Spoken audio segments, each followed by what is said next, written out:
Hi everyone, welcome. Today we're joined by Dr. Gohar Galustian. She's a constitutional lawyer and researcher based in Montpellier, France. She holds a PhD in public law and lectures at the University of Montpellier.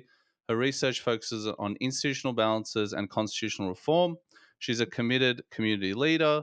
She is a member of the French Association of Armenian Lawyers and was appointed Montpellier's youth ambassador to Armenia in 2023. Thanks for joining us, Gohar. Thank you, Andre. Okay, Hello. yeah. So recently, we've seen a lot of you know crazy geopolitical action going on in Armenia concerning a number of different topics. I think one of the big ones was the meeting between Armenia's Prime Minister Nikol Pashinyan and the president of Azerbaijan, Ilham Aliyev. So Gohar, it'd be awesome if you could just give some of your insights. Obviously, there's been a huge shift in tone from the Azeri side in recent weeks, considering how aggressive the sort of rhetoric had been previously. Why is this meeting so important and even historical? Actually, this meeting is really important in the relationships between Armenia and Azerbaijan. There are several points I would like to underline. First of all, it was the first bilateral meeting between Armenia and Azerbaijan that shows that a coexistence is possible, and there is also a clear message that we would like to fix it ourselves. The statement that issued after the meeting state that that was confirmed that the bilateral format is the best and the most effective one.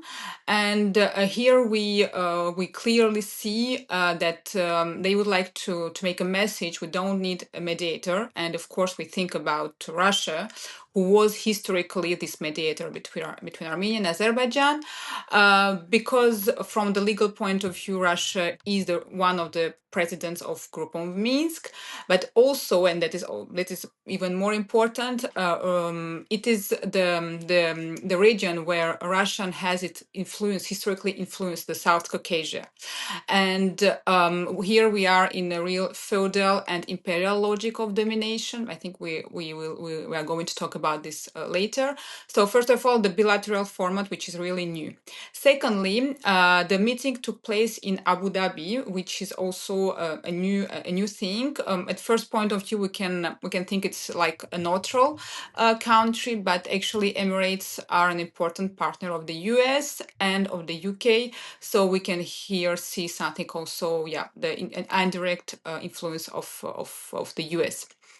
The third thing is that the meeting took place between wide delegations because the Prime Minister of Armenia and Azerbaijan's president was joined by vice prime ministers, foreign policy ministers, the members of Security Council, and so on. So the delegation were really wide, and this is also a new thing because previously we had some technical meetings between different members of the delegation that was taking place in different places and was about also technical things. Here we obviously have a global approach that Armenia and Azerbaijan would like to have. Another thing is that the negotiations lasted more than 5 hours. That also can be a message that it was a real serious negotiation, not just a protocol meeting. And the fact that it's the last point I would like to underline here is that the text, which was declared by Armenian and Azerbaijan sides, was the same text. That means that they agreed on the main things, main directions. Yeah. Right, right. And for laymen like myself, could you just tell us what bilateral means? Bilateral means that here we have two countries which meet each other, here Armenia and Azerbaijan, and there is no third party who is supposed to be neutral, who is basically never neutral, and who makes this mediation. And basically, we have the mediation in the meetings between two countries which are in war and which are supposed not to be able to talk or to talk one with another. And if basically we had always had mediation meetings between Armenia and Azerbaijan, and here this first time shows that obviously we can talk. Yeah, right. Well, yeah, that's probably quite a difference when juxtaposed to previous communications and meetings. Maybe you could talk a little bit about what sort of previous steps we've taken in this peace treaty process. Yeah, so it's one of the steps of this peace treaty process. And we remember that in May, as part of the summit of European political community, Pashinyan and Aliyev had a meeting, but in an informal way. It was in Tirana, in Albania. And we all remember these videos and photos that we could see in media, in social media, showing Nikol Pashinyan and Aliyev talking informally near a coffee table. So of course it was not a formal meeting, but in the same time both sides. Andre, yes, Andre, yes, I have Yep. lost you.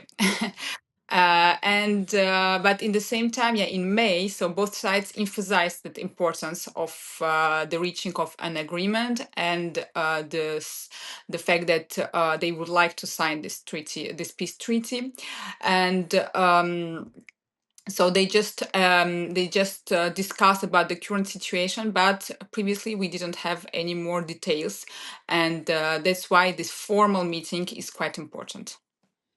Okay. And something I'm very interested to hear from you specifically is a little bit about Azerbaijan's demands. And we've all heard about the proposals to change Armenia's constitution. Could you speak a little bit about that?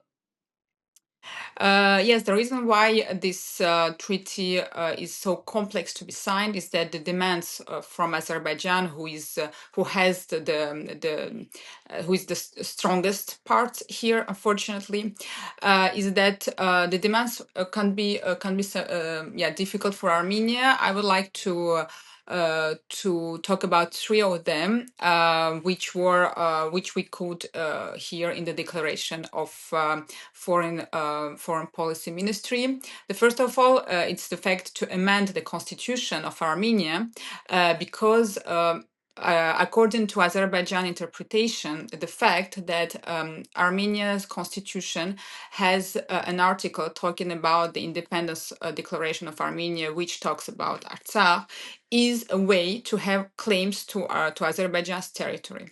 But the Armenian Prime Minister said again that the Armenian constitution doesn't have any territorial claims against Azerbaijan. And another important and symbolic things for us, of course, is the provision about the genocide, which is for many obvious reasons also asked by Azerbaijan because of its close relationship with Turkey. About these constitutional amendments, what is important to say is that it must be agreed by Armenian citizens, because it must be approved by a referendum. That means that if Armenian citizens vote against, that could block the amendment and maybe also all this process. That's why it's so complex, and we are not pretty sure now how it can evolve. Second thing is so what we call Zangezur Corridor, what we can call the communication roads between Azerbaijan and Nakhichevan, which pass basically by the south of Armenia, and that was one of the issues we talked about from more precisely the treaty of 2020 of 9 November. In August 2024, Armenia and Azerbaijan seemed to agree to exclude the regional communications clause from the peace treaty. In January, Aliyev again demanded this corridor and returned, and then he returned to the issue. So what we can see nowadays, it seems that this is two different things: the treaty, the peace treaty, and the corridor. But in the same time, they are linked, but not from the legal point of view. That means that if I'm not mistaken, there is no provision in the peace treaty about this, but it is something which is in parallel way will be discussed. And what we heard yesterday from Pashinyan's press conference is the idea that that a private company would have a right to construct infrastructures in this territory, which basically will allow to make this connection between Azerbaijan and Nakhichevan, but without having any property right on the territory. And in the same time, this private company will have the right to make the exploitation and also the maintain the security. If everything, yeah, it was. If I'm not mistaken, the idea is to make the private company with mixed capital from a U.S., Armenian, maybe European Union uh, parts, and well, we understand that the idea we had previously, the idea that Russian FSB members can be the one who assure the security on this corridor is no more accepted. And another thing is that we have to understand which are the conditions which allow us to accept this corridor. Because if you remember, in the beginning, we talked about corridor of Zangezur because we had Lachin corridor. And so that was a kind of, parallel things. If you can have this connection between Artsakh and Armenia, we can have the connection between Nakhichevan and Azerbaijan. So nowadays, no, there is no more, this idea doesn't work anymore. So we can imagine that Armenia accept this only if we also open borders with Azerbaijan and Turkey, and which allows Armenia to have more communication. Otherwise, we don't really understand why Armenia would accept it. So constitutional amendment, Zangezur Corridor, and the third thing is the Group of Minsk. Azerbaijan would like that this group be dissolved, and according to Armenian Prime Minister's declaration, Armenia is not against this idea, but it accepts only if we do it in the same time that the treaty is signed. That means that we have in the same time the security guarantee, and we accept that Group of Minsk is dissolved. Yep, yep. Okay, well, just a few points I wanted to get your view on. So, in regards to this corridor, I know and how it comes across in the news. There's an immediate panic about loss of Armenian sovereignty. What I likened it more to, just to speak to an example in Australia, we have, for example, roads that are publicly owned by the government, but a foreign company manages, operates, and makes a lot of the profit from these roads. They lease them off the government, and I don't think there's any real threat to Australia's sovereignty. Is that sort of what they're proposing in by comparison, or is it something like actually to be afraid of? Because I know the government keeps sort of saying like there's not going to be any deal if the whole deal is based on the premise that Armenia is not giving up any of its sovereignty. Mm. Yeah, of course, we can be legitimately worried about the loss of sovereignty, but in our current situation, this solution seems to be like the most maybe the less difficult for us, because the previous options we had, like the presence of Russian soldiers, was also a part of loss of sovereignty. Another options which can be really which we can imagine nowadays really are not really how to say, they are not realistic, because if the solution which was presented yesterday is really accomplished in this way, that means that the tax control is assumed by Armenian authorities, that the company is a private company, but the property stays to be Armenian state's property, and that basically we are not losing any sovereign control on it. But in the same time, we have to see how in practice it will be done. But in current situation, it seems to be the less difficult solution for us. Okay. And my other question's just in regards to the constitutional reform. So what you're saying is they'd have to be a referendum, and the people would have to vote in majority for any sort of a change to go into the constitution.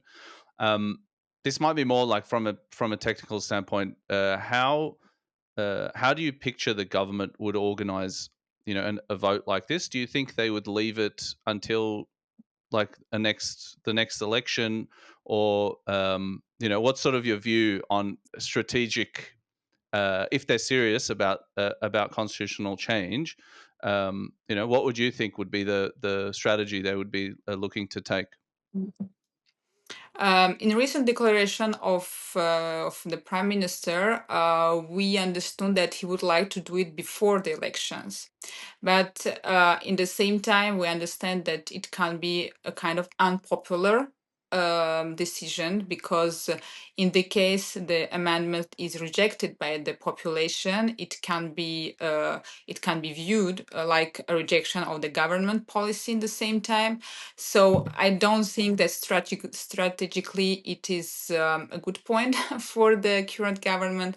But in the same time, the complex the thing of all this situation is that our constitutional law is nowadays dependent from international relationships and from external points and entities.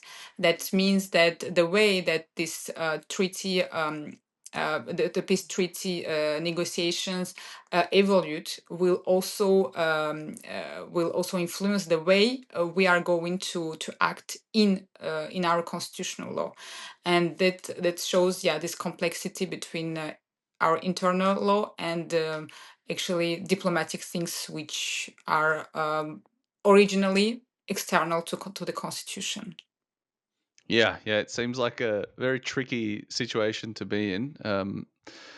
Uh, and So, okay, just to sort of wrap up, Azerbaijan, what do you see that's going to come next after this meeting?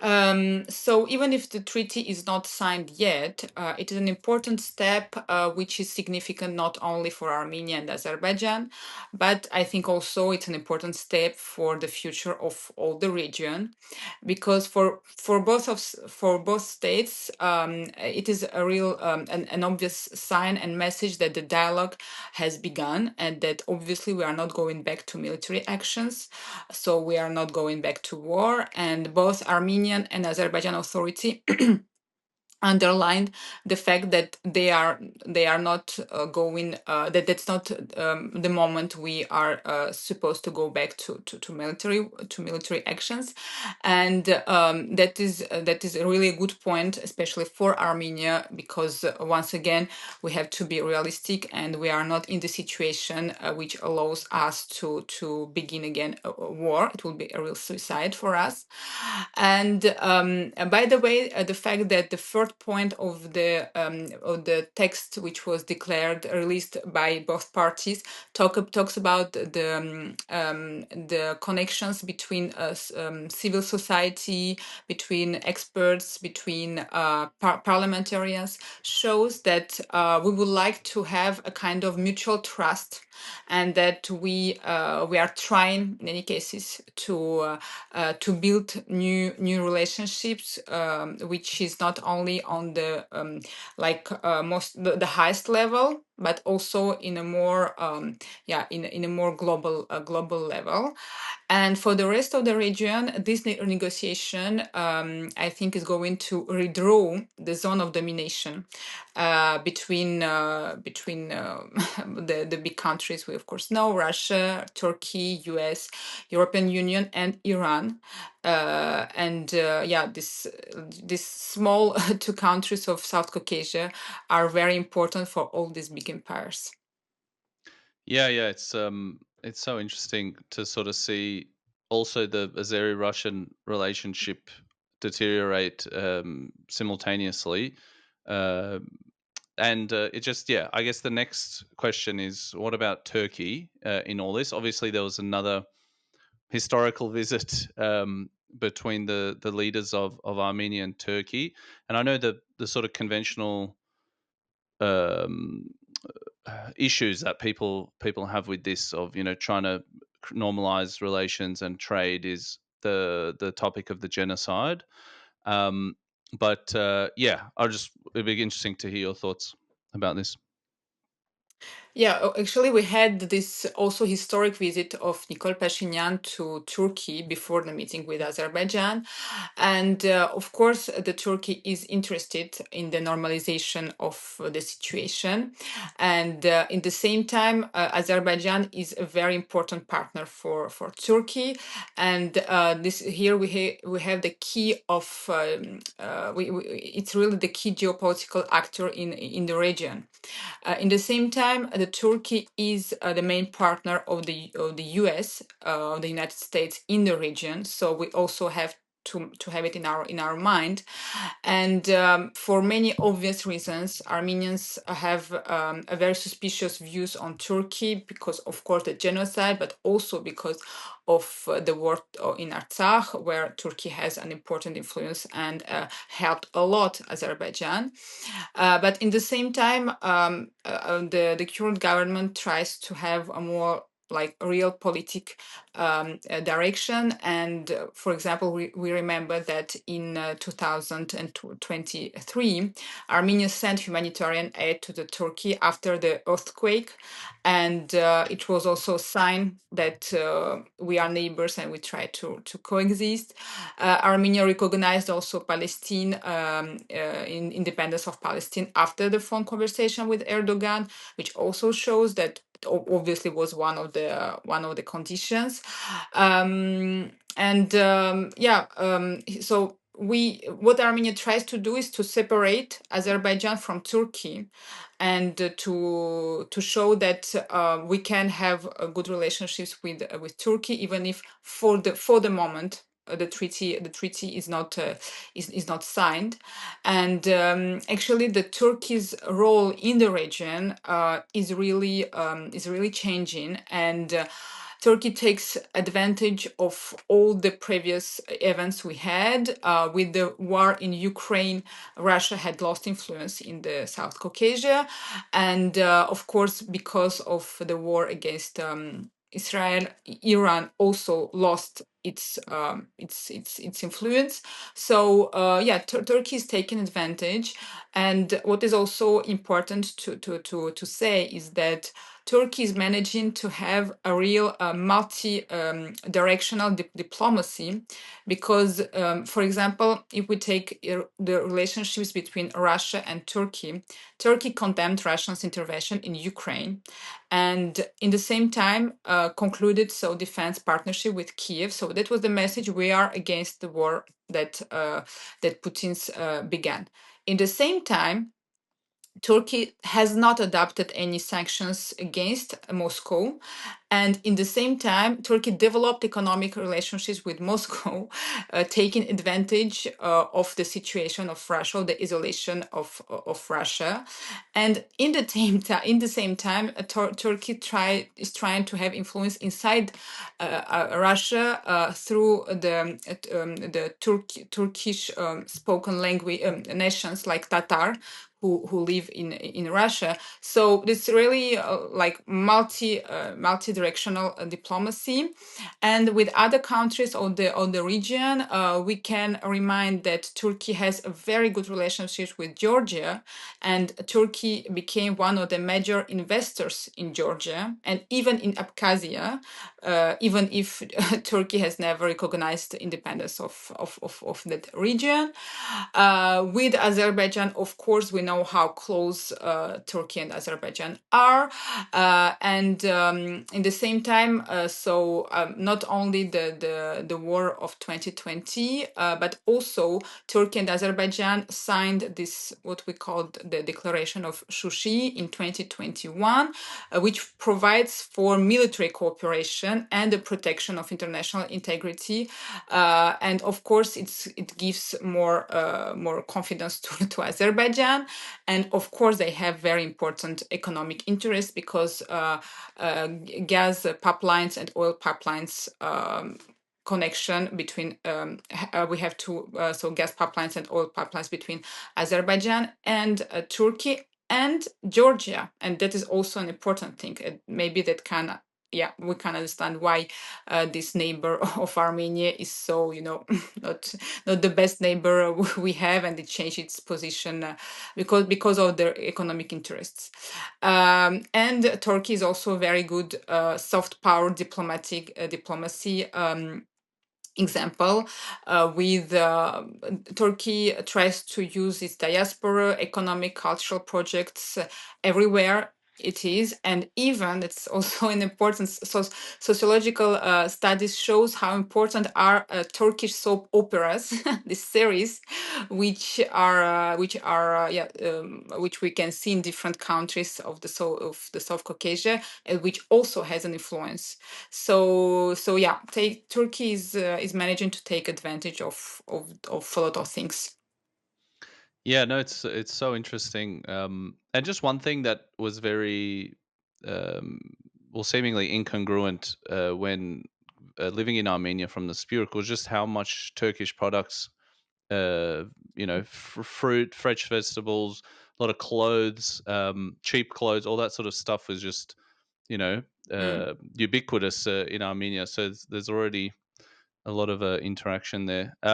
So, what about Iran? Obviously, recent events. Iran got attacked mid-June, Israel and the US, um, and I think there's some discussion that there's probably going to be, more tensions at the very least, or more attacks coming soon.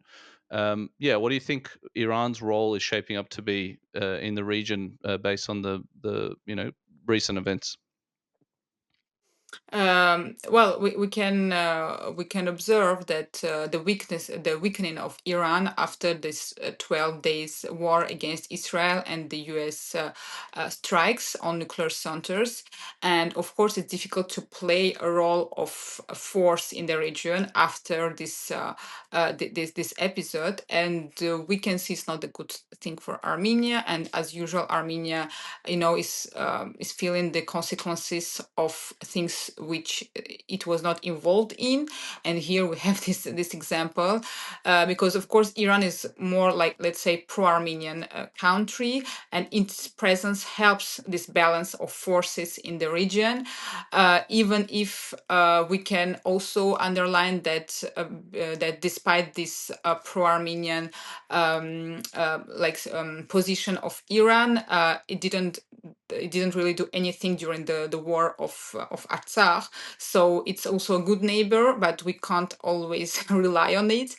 And in the same time, we have more than 50 million Iranians of Azeri origin who live in Iran, so which creates also a need for Iran to have a good relationships with Azerbaijan. So that's why, it's a good partner, but we don't have a real strategic, relationship with Iran. And once again, it is more and more it's becoming more and more weak in the region. So it's not the good diplomatic position to rely on this relationship. So that's why Armenia has to think about the diversification of diplomacy and more clearly define the direction of strategy of foreign policy. Once we have clearly defined the directions, we can take these directions. Uh, until we don't have any clear direction, basically we can't manage anything. So that's why it's really it's the first step. The most important step is clearly understand where we go in order to go there. Yeah, I'm not sure, how much you believe in coincidence, but it seems extremely lucky to me that Iran was a big, well, seemingly like a big deterrent for Azeris to take the corridor. I think they were quite vocal on the fact that they wouldn't allow something like that to happen. And right when Iran's sort of getting uh, pulled into its own sort of issues, it seems like Armenia's relationships are starting to normalize with the other countries. So Mm. yeah, what do you have any thoughts on that? Yeah, I think we have talked about this last time, and I will repeat the same quote of Schmidt, who was saying that states do not have friends; they have interests, and Armenia has really to understand that we don't construct and build our relationships on friendships. We have to build our diplomatic relationships on interests, and we have to be someone's interests in order to manage something, because all this sentimental vocabulary has always been an issue and a trouble for Armenian diplomacy. And the example you have just given is a good point. Is the same with Russia and with all the also of sorts of of sorts of friends. And for about this, we can also maybe talk about France, who has always been defined by Armenia as a friend country, but in the same time, so of course we have a good opinion, a public opinion about Armenia in France, but it's not the only thing which is important. We also have to understand that the Armenia is the way for France to show its presence in the South Caucasus against Turkey, and the fact that Armenia signed the defense treaty with France in 2022 was also an important message. But there is something which we don't have for the moment, but I guess we will have it, is the strategic treaty, strategic military cooperation. But in this Yerevan Dialogue Conference, which took in Yerevan in May, the French foreign policy minister seemed to say that France is on the point to sign a military cooperation partnership treaty, and if it's done, it would be a good thing, because actually we can only rely on partnerships, cooperations which are legally defined. It's just not because we love each other, but it's because we have legally linked. We are legally linked one to another. And about this point, we can also talk about the visit of Kaja Kallas, who is the High Representative of the European Union for Foreign Affairs and Security Policy. And this visit was the same day that the Collective Security Treaty Organization's Foreign Affairs Ministry had a meeting in Bashkek. So the Collective Security Treaty Organization, it's the equivalent of NATO, but for let's say for Russia's side. And Lavrov underlined the absence of Armenia. And so expressed the fact that they were not happy with that, and the fact that the visit of Kaya Kallas was the same day was not a coincidence, of course, and the fact that yesterday Armenian Prime Minister underlined the fact that it's likely to Armenia to leave the treaty and not only to freeze, sorry, the participation is for sure an example of and the illustration of that position, because Armenia has frozen its participation, which is legally doesn't mean anything. We are or member or we are not member Mm. of a partnership, and obviously now we are going to this way to leave it, obviously. Yeah, yeah. It seems generally, there's so many what seem to me to be quite major breakthroughs, from a foreign policy perspective, um, and we sort of gloss over them pretty quickly. Normalization with Saudi Arabia buying like weapons from not only France but India, Georgia, sort of allowing passage of weapons through when they didn't, in 2020. Seeing Pashinyan on stage with EU reps and hugging and kissing Macron, like this stuff, it seems pretty crazy. Like, do you think in a general, like very general sense, like how do you feel Armenia's doing on the foreign stage, seeing all these things? I think since, yeah, obviously 2018 onwards. I think Armenia is doing its best with the with taking into account the complex situation. I also am also sure that it can do better, and once again, Armenia has to learn to build a diplomacy. A diplomacy is something which is hardly thought, which is strongly prepared, which is built with some experts in history, in law, in relationship, in international relationships, and so on. And actually, the diplomacy we can see on social media or on media or whatever is the result of a huge work which has been done before, and I hope that this work will be like better and better done. Once again, we're not here to criticize, but we are just expressing the wish and the will that Armenia does it in the best way. And because I'm sure we have all these, brilliant experts in different fields who can be used, if I can say it, in Yeah. order to build this diplomacy. And here again, I think that diaspora can play an important role, because we have a lot of brilliant also people everywhere and specialized in different fields. And I think diaspora is ready to be used. So please, yeah, do like let's take the most we can take in order to build this in the better way. And then the last step is is the prime minister going and saying hello to everyone. So but it's only the result, everything is done before. Yes, yes, of course. Whatever you guys are doing in France, it seems to be working. So yeah, something I think to be inspired by and to learn from. Gohar, thanks so much for your time and for your insights. It's been, yeah, super interesting, and I believe we'll be back to talk about more specific things to do with the constitutional reform next time. Yeah, So with pleasure. yeah, Yeah. yeah, that'd be awesome. So see you next time. Thank you, see you.